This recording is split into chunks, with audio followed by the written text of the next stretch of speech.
సంఖ్యాకాండము. సంఖ్యాకాండము 24వ అధ్యాయము 17వ వచనం.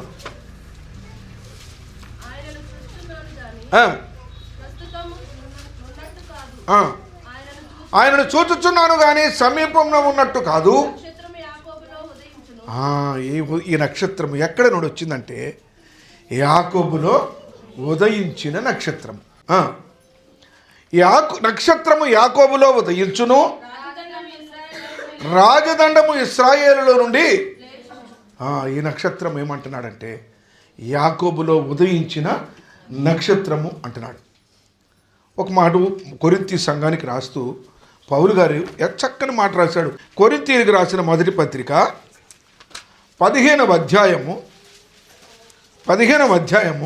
41వ వచనం.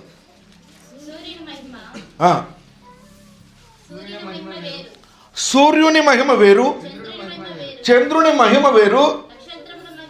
మరి మహిమ ఉన్నప్పుడు నక్షత్రాలను మనం ఎందుకు పూజించకూడదు? సూర్యునికి మహిమ ఉన్నది, చంద్రునికి మహిమ ఉన్నది, నక్షత్రానికి మహిమ ఉన్నది. అవేంటి?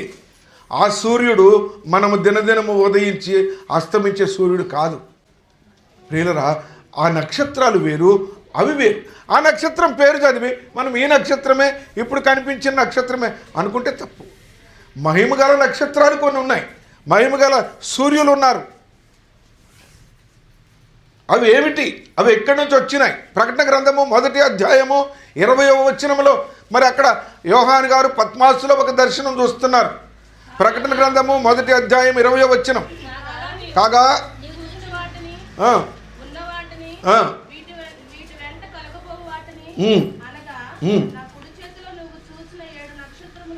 నా కుడి చేతిలో ఎన్ని నక్షత్రాలు ఉన్నాయి? 7 నక్షత్రాలు ఉన్నాయి.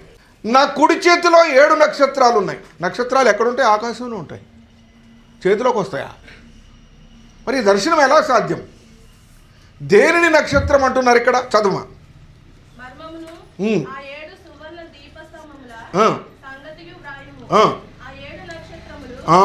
ఈ మాటను నోట్ చేసుకో, అండర్లైన్ చేసుకో.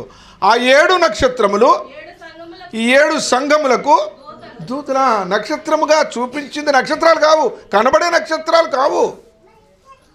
ఆ 7 నక్షత్రములు 7 సంఘములకు దూతలు.